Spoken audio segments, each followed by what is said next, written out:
Hello po. Ngayong araw ay ang gagawin natin ay bark grafting.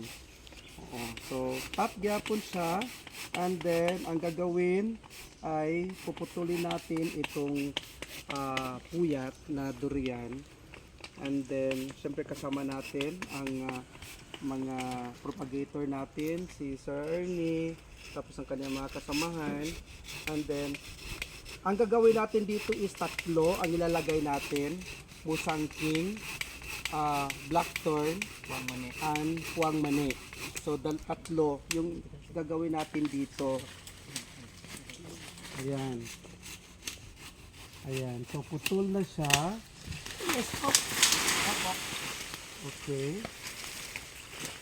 Okay. Gagawin na po natin yung bark grafting. So yung puno, yung mother plant niya ay puyat. Oo, so we will start. Ayan. Lagyan na natin. Yes, i-clear natin yung gilid-gilid niya.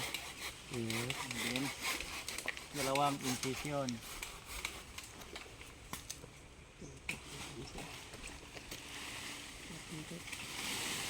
Okay. Ha? So ito yung unang insertion. Dalawa.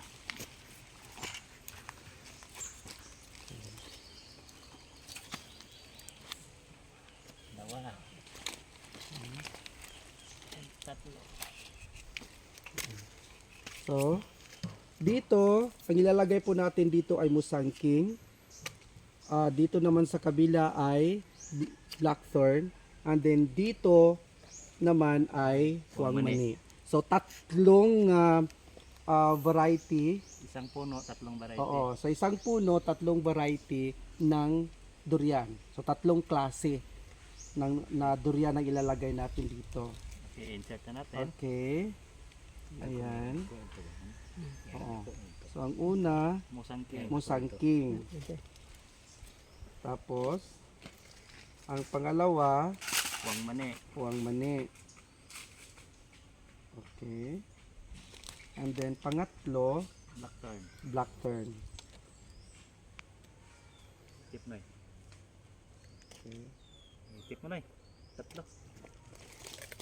So ngayon, ito na po. Ngayon, lalagyan natin ng tape. Ilang ano? After 21 days. So after 21 days, malalaman na natin kung successful yung ginawa natin. So after 21 days, babalikan ko kayo para ipakita ko sa inyo itong ginawa natin. So, kailangan lang talaga natin i-sacrifice yung buong puno, iwan natin ng para magkaroon tayo ng bark grafting. So ito na yung process. Upgrading. Yeah. Sa ring concept. Upgrading po. Upgrading ang Yeah. ginawa natin. Sa Lagyan pinakalas, lagyan natin ng Silyo. cellophane, Silyo. Ito. silyo, para Hindi siya makakuha ng ulan. para hindi siya mabasa. Ganun. So lalagyan naman natin ulit. Patalian ulit.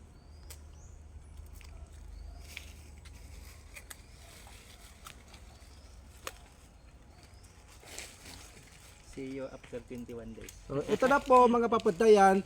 See you after 21 days. Makikita na natin Finish. yung bagong gawa natin, upgrading po.